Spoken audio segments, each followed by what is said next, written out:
You have to think of two numbers that multiply to get a negative 24, and that could be negative 1 and 24.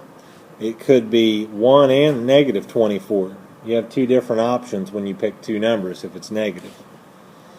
And then it could be negative 2, 12. It could be 2, negative 12. It could be 3, negative 8. It could also be negative 3, positive 8. It could be 4, negative 6. Or negative 4, positive 6. You have to go through your list of numbers and figure out which pair will add to get you a positive 5. That will add to get you a positive 5. So, it would be x minus 3, x plus 8. But you have to reverse these to get the answer. When there's just a single x in each one, all you have to do is reverse it. So you would get a 3 and negative 8.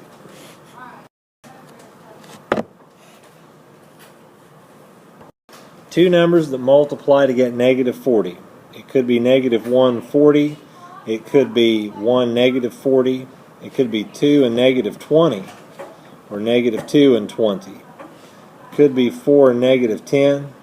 Or negative 4 and 10, even 5, negative 8, or negative 5, 8. But there's only one pair that adds to get negative 6, and it's this one.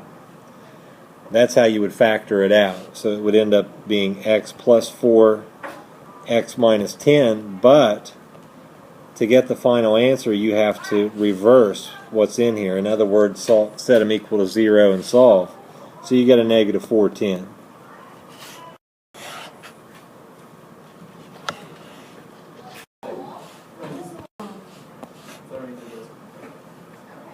Answer should be negative 7, negative 4. Here's the multiple choice.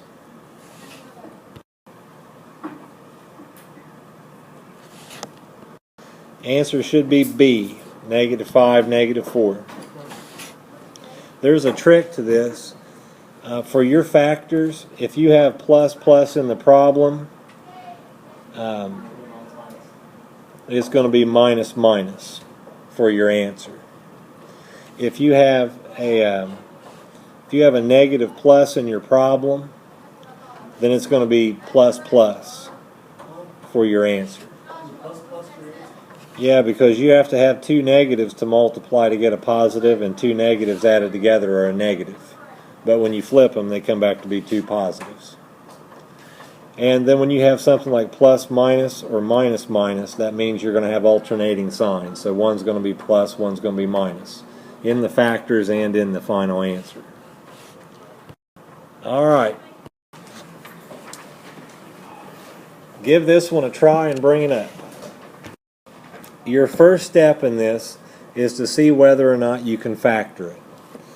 And in most cases, when you have a positive x squared, you can just go to the back number and see if you can find two numbers that multiply to get that, and then add to get the middle one.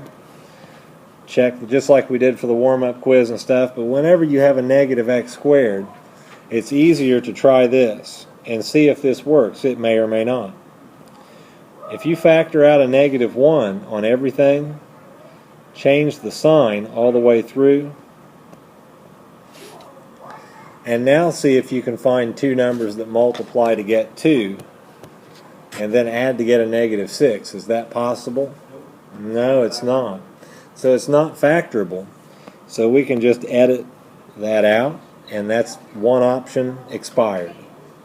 So your next choice would be to go to the quadratic formula. So the quadratic formula is negative b plus or minus the square root of b squared minus 4ac over 2a. And you have to pick out your a, b, and c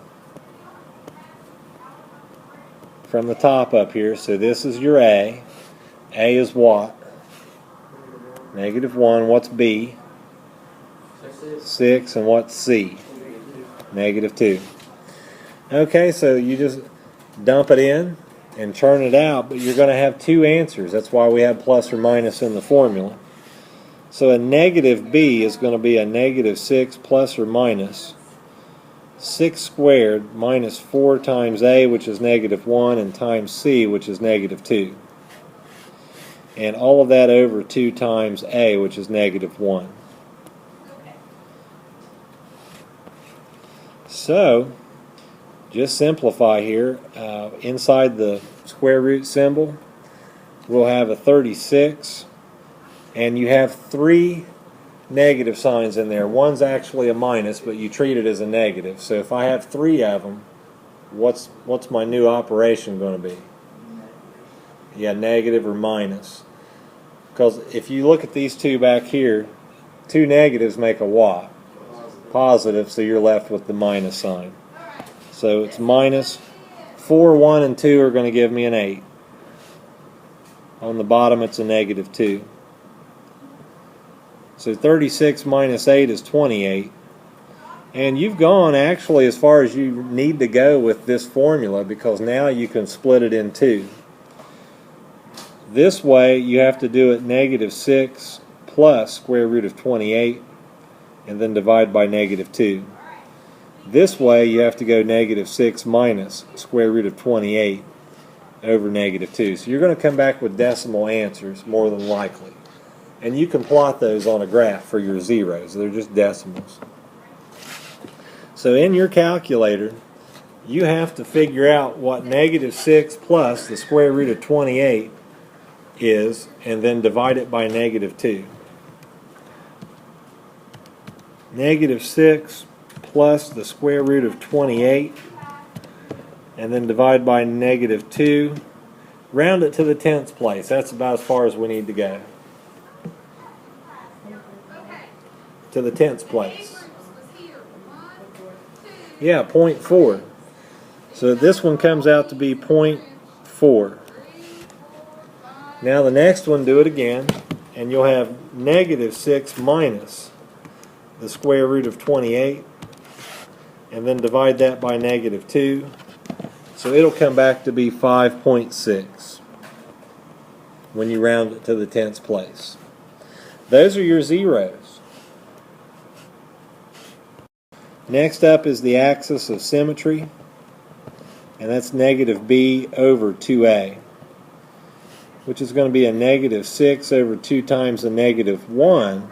So what does the axis of symmetry come out to be? Yeah, it comes out to be 3. So there's another item we found.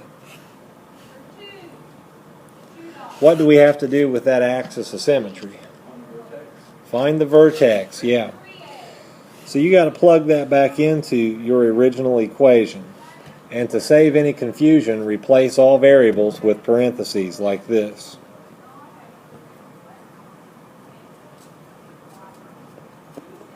And then go back in and dump in your 3.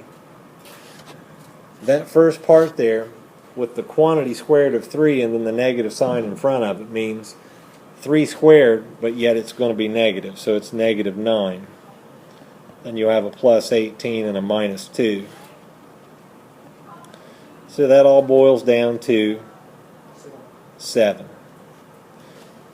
So the point for our vertex turns out to be 3, 7. The first thing we're going to have to plot is going to be the vertex. So we'll go over 3 and up 7. I'll use a black marker and increase it just a little bit. So if I go over 3, that's the axis of symmetry right there, but I have to go up 7. So 1, 2, 3, 4, 5, 6, 7 is going to put me there for the vertex. And then I have to put my zeros on there. So the zeros are 0.4 and 5.6. So let's go find 0.4. It's between 0 and 1 on the x-axis. 0.4 is not halfway, it's just a hair to the left of it. So this will be your 0.40. That's 0.4. And then we have to go over to 5. So there's 3, 4, and 5. This is 5 and this is 6. The other 0 was 5.6. Wow, that zoomed way back out on me. There we go. 5.6 is going to be just a hair to the right of 5.5. So you have your vertex and 2 zeros on your graph. Now it's kind of difficult to see. Here I can probably increase them a little bit. There we go, and there we go. Alright, so now we need to find 2 more points to make it a little more accurate. If I go to the next integer over from my right hand 0, what's the next integer to the right of that one? 6, and what's the next to the left of this one? 0, yeah, this is 0, and that's 6. Now remember what we did before when we went over to the next integer and we found the y's? What did those y values have in common for those 2 points that we find? Same distance apart, and they were the same, the y values were the same number. They were the same number. So let's go look at this real quick. How far away is 0.4 from 0? It's 0.4. And how far away is 5.6 from 6? 0.4, yes. So should they come out to be the same number? Alright, we'll try it. Let's choose 0 and plug it into the original equation. We'll do it down here. So that's y equals a negative x squared plus 6x minus 2. And if I plug in 0 through here, what am I left with?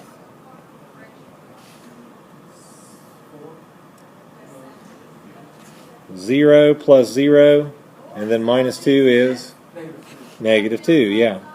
So I get a point of putting in 0 and getting back negative 2. So let's try the same thing for the other point we chose. So that would be y equals a negative quantity squared of 0 plus 6, not 0, but 6. We're putting in 6 for the point. And then 6 times 6, and then minus 2.